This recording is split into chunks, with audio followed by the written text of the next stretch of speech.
who have all made it to Abidjan. Dear Sadhguru, one of the world's voices and leaders on soil conservation and land in this day and age, having you here is absolutely fantastic, and we welcome you. Namaskaram and good morning to everyone here. Well, in this august audience, I don't have to go about talking about all the horrific statistics we have about all the negative things that are happening with the land and soil on this planet. But as a solution, I see definitely there are many nuances to the solution and there are very important aspects which are not small in number or complexity.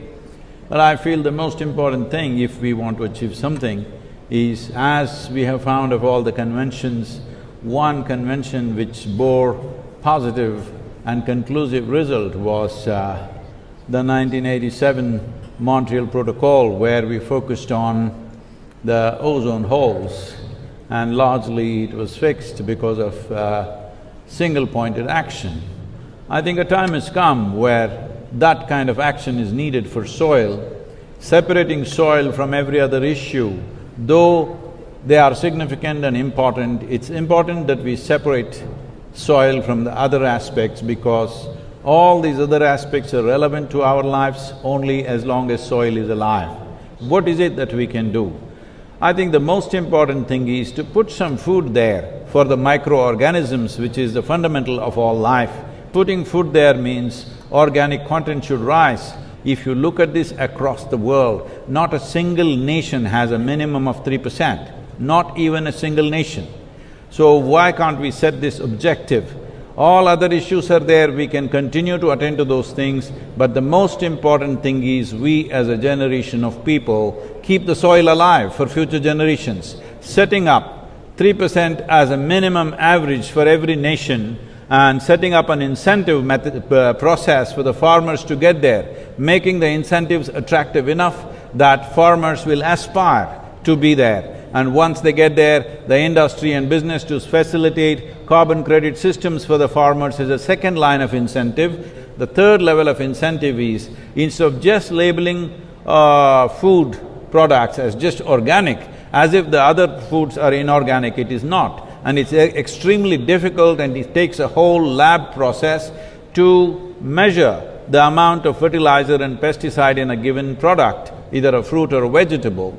So, the simple thing is to measure the organic content of the soil, which can be done on the land by the farmer. With a little supervision, it can be done. So we can establish 3% organic content. Those who have reached 3% organic content, these products, these agricultural products of fruit and vegetable and grain should find a different shelf in the marketplace. If it finds a different shelf in the marketplace, there is enough science to tell us if a field contains 3% organic content, what are the micronutrients which are present in the food, what are the health benefits, what are the preventive health benefits. I would like to see that all of us strive for this. In these complex issues and complex solutions, implementation becomes a huge challenge, because implementation has to happen on the land, and land is not managed by scientists, land is managed by farmers. So it's extremely important. It must be a single-point agenda, incentive-based agenda. If inspiration, incentives and disincentives after a certain period of time is the way forward, this is my appeal to every one of you, because I don't want this COP15 to end as one more convention with more paper and more paper. This must end with concrete action, and action in such a way that it's implementable. It is implementable, and we will see a distinct change in the coming few years. Thank you very much for having me here.